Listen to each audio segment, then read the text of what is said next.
Good morning everyone. I am Gurdeep Kaur Gajera Vidya Bhavan Uttaran की ओर से हिंदी की इस कक्षा में आपका स्वागत करती हूँ। आज का हमारा चैप्टर है चैप्टर नंबर 22, वीरों का कैसा हो बसंत। ये एक गीत है, सुभद्रा कुमारी चौहान के द्वारा लिखा गया है। कवित्री बहुत ही प्रसिद्ध कवित्री है और उन्होंने जितने भी कविताएं लिखी हैं वो राष्ट्रीय प्रेम से भरी हुई हैं।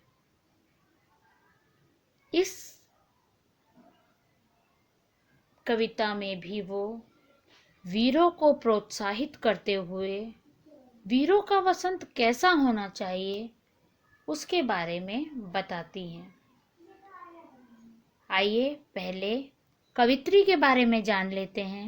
कवित्री सुभद्रा कुमारी चौहान का जन्म 1904 ईस्वी में और निधन 1948 ईस्वी में हुआ था। सुभद्रा कुमारी चौहान का जन्म प्रयाग में ठाकुर रामनाथ के घर हुआ था। काश्यप वेद गर्ल्स कॉलेज में अपनी शिक्षा प्राप्त की उन्होंने। उनका विवाह खंडवा निवासी लाला लक्ष्मण सिंह चौहान के साथ संपन्न हुआ।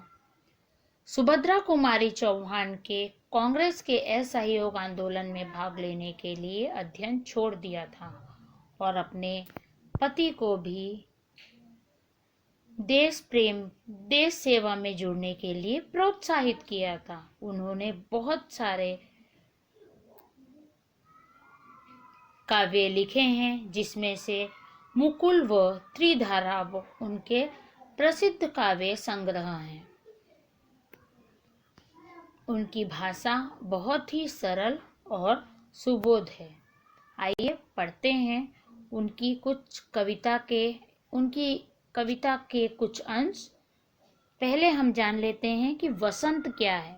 वसंत ऋतु बहुत ही सुंदर ऋतु मानी जाती है और इसको ऋतुराज भी कहा जाता है। ऋतुओं का राजा मतलब वसंत ऋतु।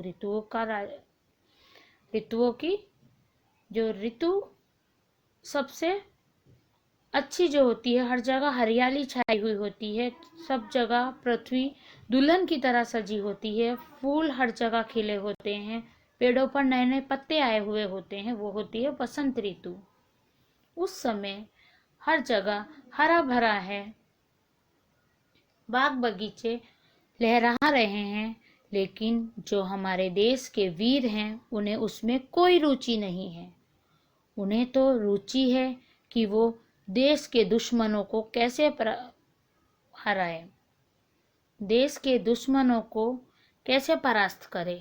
उन्हें तो युद्ध के मैदान में रुचि है, ना कि वसंत की हरियाली देखने में। आइए पढ़ते हैं कुछ लाइन। वीरों का कैसा हो वसंत, आ रही हिमालय से पुकार, है उगदी गरजता बार बार, प्राची पश्चिम भू नभ अपार, अब पूछ रहे हैं दिग दिगांत, वीरों का कैसा हो वसंत। कवित्री कहती है कि मैं आपको बता देना चाहूंगी कि कवित्री इनडायरेक्टली वीरों को प्रोत्साहित कर रही है। उस समय अंग्रेजों का शासन भारत पर था, तो डायरेक्टली उनके खिलाफ कुछ लिख नहीं सकते थे। कोई भी कवि, कोई भी कवित्री, कोई भी पत्रकार उनके खिलाफ कुछ नहीं लिख सकते थे। इसलिए जो लिखते थे उनको कड़ी सजा सुनाई जाती थी। तो यहाँ पर कवित्री वीरों को इनडायरेक्टली प्रोत्साहित करते हुए प्रश्न करती है कि वीरों का वसंत कैसा होना चाहिए। आ रही हिमाचल से पुकार, है उगदी गरजता बार बार, की हिमाचल भी यही पूछ रहा है कि वीरों का वसंत कैसा हो। उगदी मतलब सागर, समुद्र भी बार बार गरज कर यही पूछ रहा है कि वीरों का वसंत कैसा हो। प्राची पश्चिम भू नभ अपार, प्राची मतलब पूर्व दिशा, पश्चिम मतलब पश्चिम दिशा, भू मतलब पृथ्वी और नभ मतलब आकाश।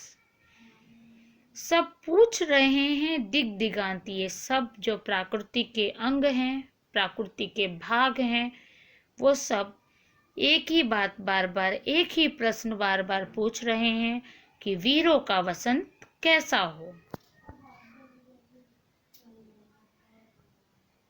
भर रही कोकिला इधर तान, अब वो वसंत के बारे में एक्सप्लेन करती हैं। भर रही कोकिला इधर तान, मारू बाजे पर उधर गान। एक तरफ कोयल कोयल कूक रही हैं, दूसरी तरफ युद्ध भूमि में युद्ध का आह्वान हो रहा है रण रंग और रण का विधान। एक तरफ रंगों का विधान है कि वसंत ऋतु में हर जगह हरियाली और रंग बिरंगे फूल खिले हैं।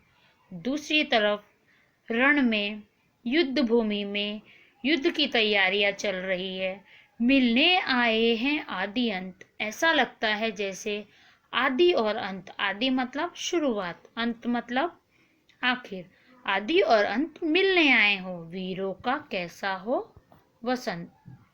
हल्दी घाटी के शिलाखंड, अब यहाँ पर इस स्टैंजा में कवित्री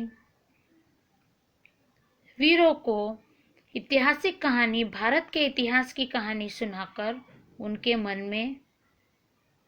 मन में प्रोत्साहन की ज्वाला जलाना चाहती है। वह कहती है हल्दी घाटी के शिलाखंड, कि अगर तुम भूल गए हो तो याद करो वो हल्दी घाटी के शिलाखंड। ए दुर्ग सिंहगढ़ के प्रचंड, की दुर्ग में जब सिंहगढ़ के दुर्ग में जब युद्ध हुआ था, वो युद्ध याद करो। राणा ताना का कर घमंड, जब राणा ताना ने घमंड को तोड़ दिया था। दो जगह आज स्मृति ज्वलंत, कि आज वो स्मृति फिर से ज्वलंत कर दो, फिर से वो स्मृति अपने मन में जगा लो। वीरों का कैसा हो वसंत, यही पूछ रही है कि वीरों का वसंत कैसा होना चाहिए, वीरों का वसंत कैसा होना चाहिए। Thank you. उसमें कोई रुचि नहीं है, उन्हें तो रुचि है कि वो देश के दुश्मनों को कैसे हराए, देश के दुश्मनों को कैसे परास्त करे। उन्हें तो युद्ध के मैदान में रुचि है, ना कि वसंत की हरियाली देखने में। आइए पढ़ते हैं कुछ लाइन। वीरों का कैसा हो वसंत, आ रही हिमालय से पुकार, है उगदी गरजता बार बार, प्राची पश्चिम भू नभ अपार, अब पूछ रहे हैं दिग दिगांत। वीरों का कैसा हो वसंत। कवित्री कहती है कि मैं आपको बता देना चाहूंगी कि कवित्री इनडायरेक्टली वीरों को प्रोत्साहित कर रही है। उस समय अंग्रेजों का शासन भारत पर था, तो डायरेक्टली उनके खिलाफ कुछ लिख नहीं सकते थे। कोई भी कवि, कोई भी कवित्री, कोई भी पत्रकार उनके खिलाफ कुछ नहीं लिख सकते थे। इसलिए जो लिखते थे उनको कड़ी सजा सुनाई जाती थी। तो यहाँ पर कवित्री वीरों को इनडायरेक्टली प्रोत्साहित करते हुए प्रश्न करती है कि वीरों का वसंत कैसा होना चाहिए। आ रही हिमाचल से पुकार, है उगदी गरजता बार बार, की हिमाचल भी यही पूछ रहा है कि वीरों का वसंत कैसा हो। उगदी मतलब सागर, समुद्र भी बार बार गरज कर यही पूछ रहा है कि वीरों का वसंत कैसा हो। प्राची पश्चिम भू नभ अपार, प्राची मतलब पूर्व दिशा, पश्चिम मतलब पश्चिम दिशा, भू मतलब पृथ्वी और नभ मतलब आकाश।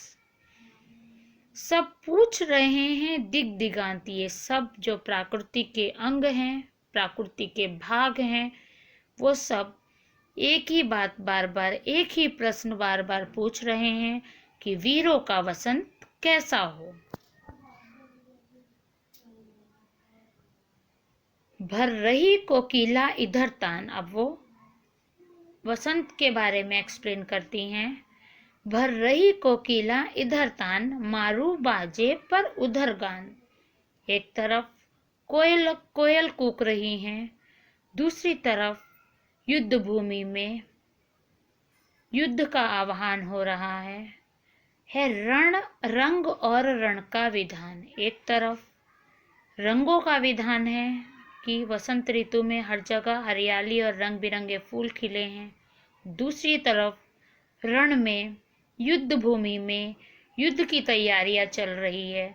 मिलने आए हैं आदि अंत। ऐसा लगता है जैसे आदि और अंत, आदि मतलब शुरुआत, अंत मतलब आखिर, आदि और अंत मिलने आए हो। वीरों का कैसा हो वसंत। हल्दी घाटी के शिलाखंड। अब यहाँ पर इस स्टैंजा में कवित्री वीरों को ऐतिहासिक कहानी, भारत के इतिहास की कहानी सुनाकर उनके मन में प्रोत्साहन की ज्वाला जलाना चाहती है। वह कहती है हल्दी घाटी के शिलाखंड कि अगर तुम भूल गए हो तो याद करो वो हल्दी घाटी के शिलाखंड।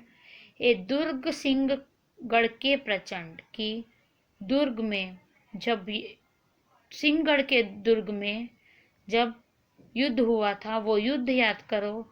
राणा ताना का कर घमंड, जब राणा ताना ने घमंड को तोड़ दिया था। दो जगह आज स्मृति ज्वलंत, कि आज वो स्मृति फिर से ज्वलंत कर दो, फिर से वो स्मृति अपने मन में जगा लो।